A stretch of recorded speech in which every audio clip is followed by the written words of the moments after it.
The morning sun filtered through the narrow window of Harrison Price's workshop, painting the scattered tools and parts in soft gold. Harrison, a stocky man with a weathered face and grease-stained hands, hunched over a control module from an old cargo freighter. The little screen on the device was shattered, and its internal circuits were cooked. Probably overvolted, he thought, chewing absently on the end of a stylus. With a few deft twists, he started teasing out the fried connections. Work had been slow lately. Cascadia Colony, nestled in the shadow of the sprawling Lantean forest, wasn't exactly a bustling hub. Harrison had set up shop here after a series of jobs on the larger orbital stations. He liked the quiet, but quiet wasn't great for business. Most of the locals maintained their own landcrafts and skimmers, leaving Harrison to scrape by on the occasional repair contract from passing traders. Today was looking like just another slow day until the comlink by his bench let out a shrill beep.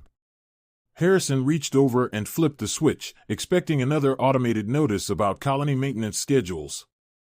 Instead, a voice spoke, its tone sharp and official. "Is this Price Mechanics?" "That's what the sign says," Harrison replied, not looking up from his work. "Who's asking?" "I represent a private client," the voice said. "We have a vehicle in need of immediate repairs.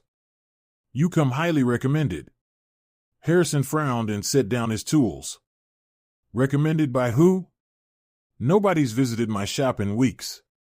There was a slight pause, and then the voice said, "Your reputation precedes you, Mr. Price.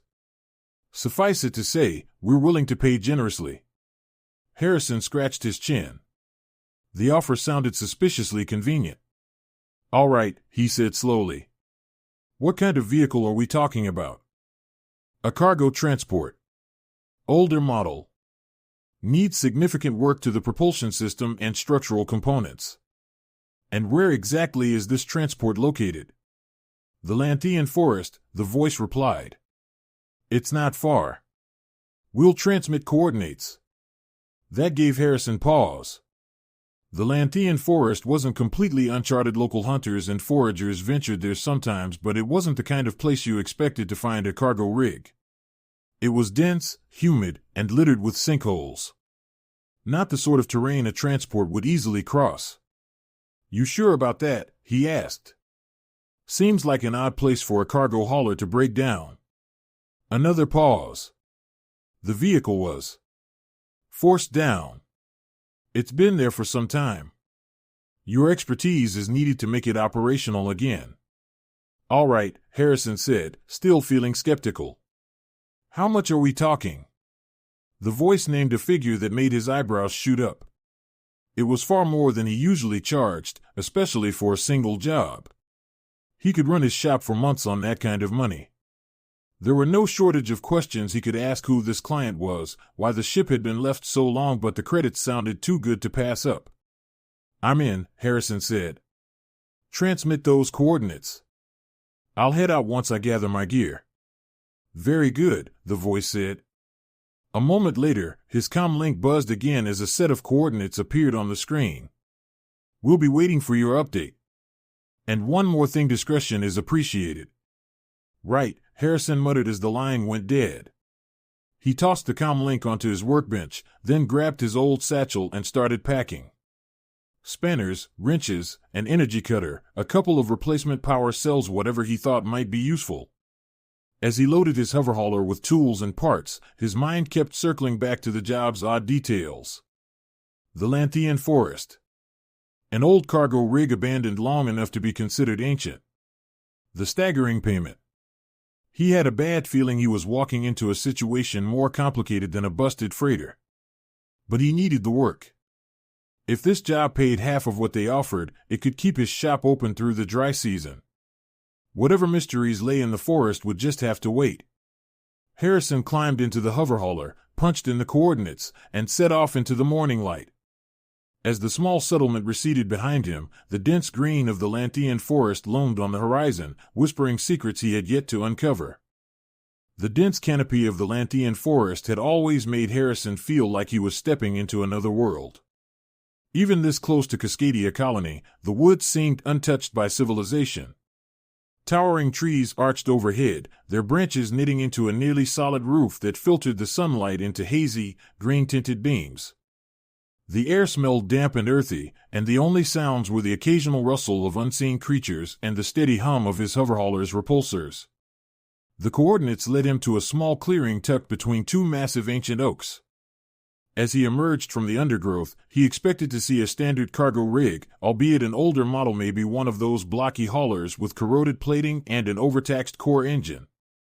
Instead, he stopped short at the edge of the clearing and blinked in disbelief. The cargo rig was nothing of the sort. The craft squatted low to the ground, partly obscured by years of encroaching foliage. Its surface, made of some matte, jet-black alloy, seemed to absorb the light rather than reflect it. The design was angular and sleek, utterly unlike the bulky, utilitarian freighters Harrison had worked on before. In fact, it was nothing like any civilian ship he'd ever seen. This wasn't something that had simply rolled off an assembly line on Terra or some colony world. It looked bespoke. The lines of the hull were sharp yet elegant, and the faint etchings of symbols and patterns on its surface hinted at origins he couldn't begin to guess. "Hell of a cargo ship," he muttered, more to himself than anyone else. He climbed off the hauler and approached cautiously. Up close, the ship's size was more apparent. It wasn't massive, more the size of a high-end courier vessel than a freighter, but every aspect of its construction screamed sophistication. The plating was worn and slightly pitted, with traces of lichen and rust creeping into the edges, but the underlying structure was impeccable. Whatever this was, it wasn't supposed to be here. And it certainly wasn't built for hauling crates. Harrison circled the craft, running a hand along the strange alloy. His fingers tingled slightly, as if the metal still held a faint charge. When he reached what he assumed was the main entry hatch, he found it partially ajar. The door had apparently been forced open years ago, judging by the scratches around the edges. A faint, steady hum came from within, barely audible, but definitely there. He leaned inside, peering into the dim interior. The ship's cockpit was unlike anything he'd seen. The control panels were covered in unfamiliar glyphs and laid out in an elegant, almost ceremonial fashion. Even the pilot's seat looked more like a throne, framed by faintly glowing conduits and etched in patterns that reminded him of the old imperial iconography he'd seen in history vids. Something about it sent a chill down his spine. The ship didn't just feel old. It felt significant. Important. Dangerous. Harrison swallowed hard and backed out. He wasn't here to explore. He was here to fix whatever was broken and collect his pay. Still, the unease didn't leave him as he unloaded his tools and approached the rear of the ship, where the propulsion systems were housed. The diagnostics panel was almost laughable in its antiquity. The screen was covered in a fine layer of grime, and the interface relied on clunky manual input rather than the sleek voice command setups common today. When he activated it, the screen flickered weakly, displaying a series of error messages in an unfamiliar script. Harrison scratched his head and began connecting his own diagnostic equipment, translating the data into something he could understand. The power core was still functional, but it was riddled with minor faults, nothing catastrophic, but enough to keep the ship grounded. Several conduits had corroded and needed replacing, and the propulsion system itself was offline due to a series of cascading errors. It wasn't anything Harrison couldn't handle, but the level of sophistication in the ship's systems made him feel like a kid trying to repair an antique clock with a wrench. Still, work was work. He got to it, starting with the damaged power relays. As he replaced components and rerouted energy pathways, the ship's hum grew steadier, more robust. Every so often, he'd glance up at the cockpit, half expecting someone or something to be watching him. But it remained empty, silent except for the growing thrum of power. By the time the sun began to dip below the trees, Harrison was wiping sweat from his brow and marveling at the progress he'd made. The propulsion system was back online, and the energy readings were stable. Whatever this ship was, it wasn't just a relic. It was alive, in a sense its systems intricate, elegant, and undeniably powerful. Yet even as the repairs neared completion, Harrison couldn't shake the feeling that he was meddling with something that should have been left alone. He packed up his tools, stepped back, and gazed at the sleek, restored hull. Not bad for an old jalopy, he muttered, though he knew the description was woefully inadequate. The craft might look withered, but it was clearly built to last and built for something far more important than hauling goods. Dusk was creeping in by the time Harrison finished his final adjustments. The ship's exterior lights flickered briefly before stabilizing into a steady, cold glow. Whatever it was, the ship had been dormant for a long time, long enough for vines to creep up its landing struts and moss to coat the edges of its hatch. Now, though, it hummed softly, its systems coming alive under his care. He leaned against his hoverhauler, wiping sweat from his brow, and stared at the craft. For all its advanced design, it wasn't enormous, smaller than most freighters, larger than a standard shuttle. Still, it had a presence. The matte black surface, the smooth, aerodynamic shape, the faint patterns etched along its hull, it all gave him a sense that this was no ordinary vessel.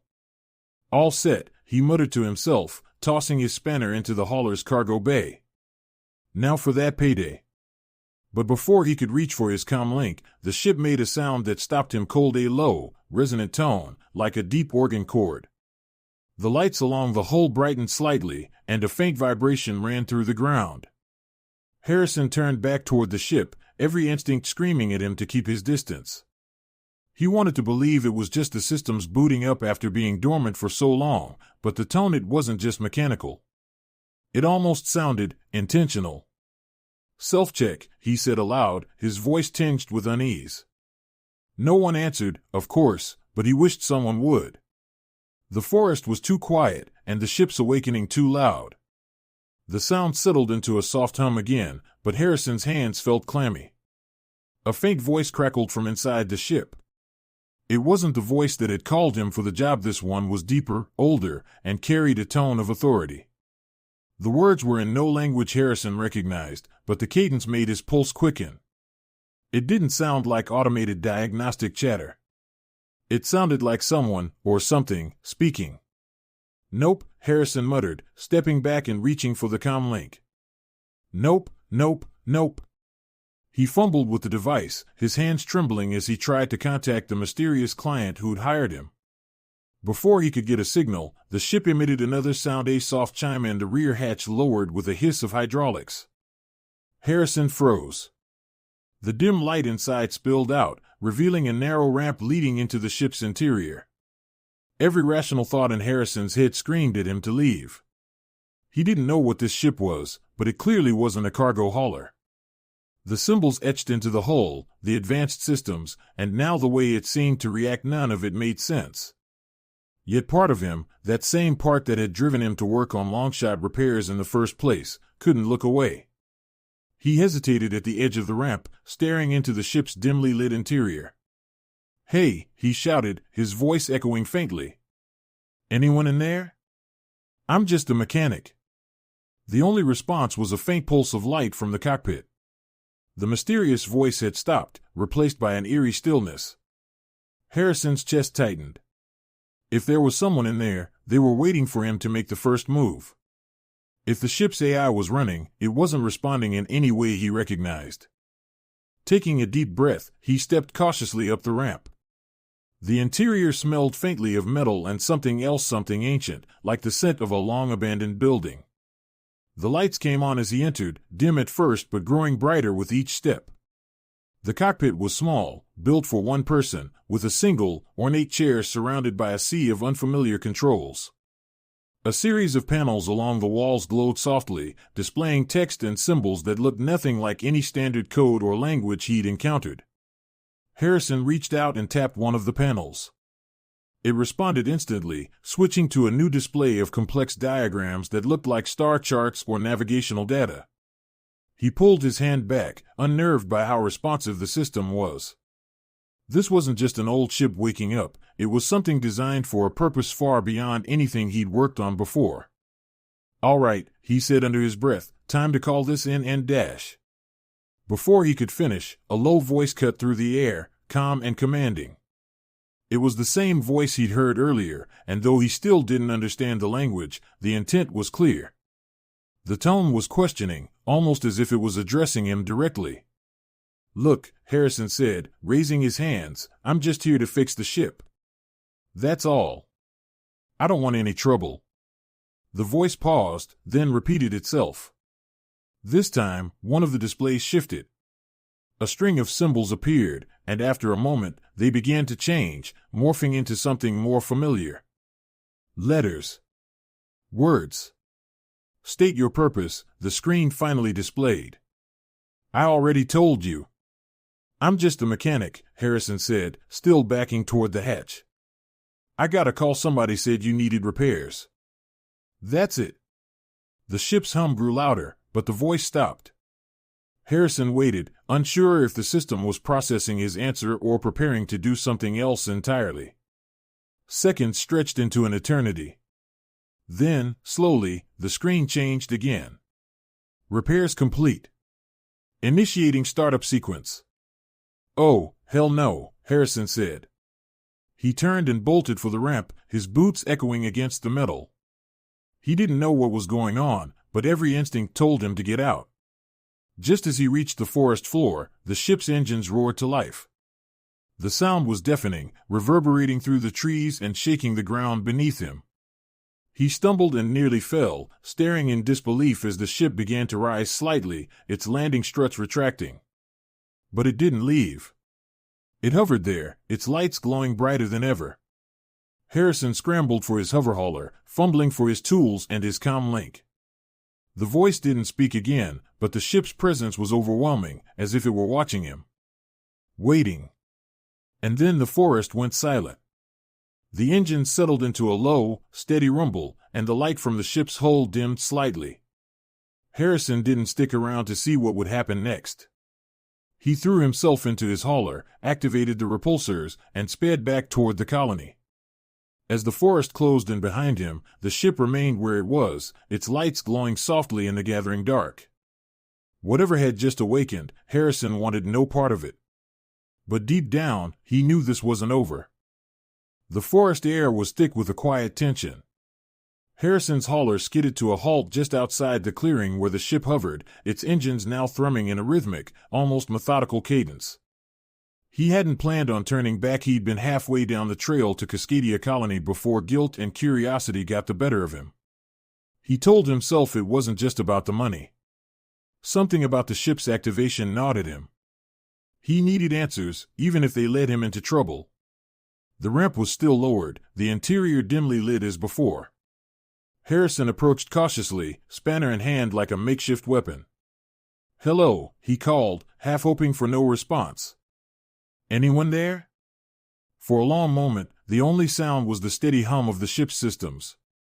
Then, from inside, came the heavy sound of boots striking metal.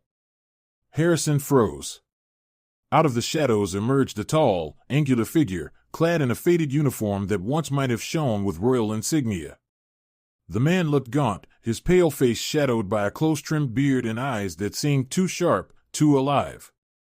He moved with a slow, deliberate grace, his gaze locking on Harrison immediately.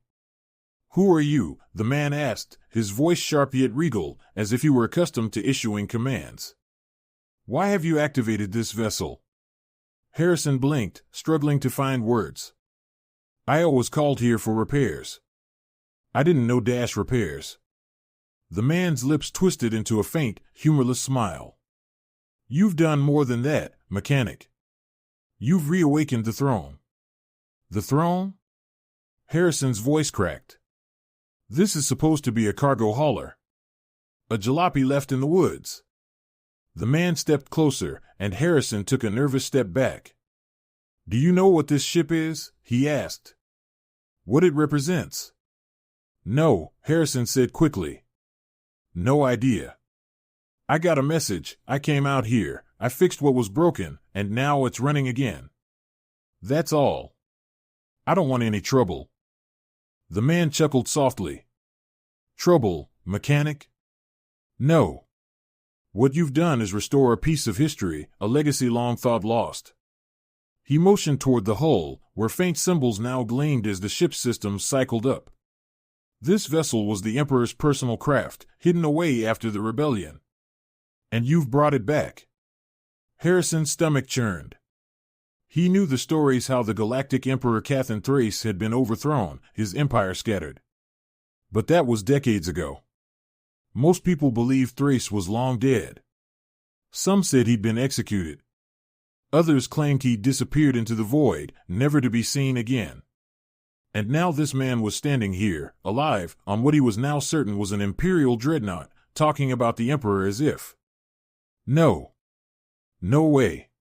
It couldn't be. This is a mistake, Harrison said, voice shaking. I didn't mean look, I'll just leave, all right? You can keep your ship, I won't tell anyone dash. You don't understand, the man interrupted.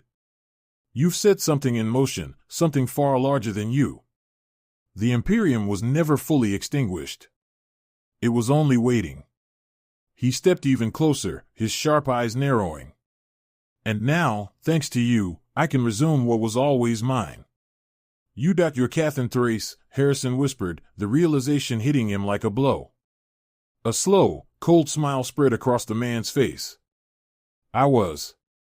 And I will be again.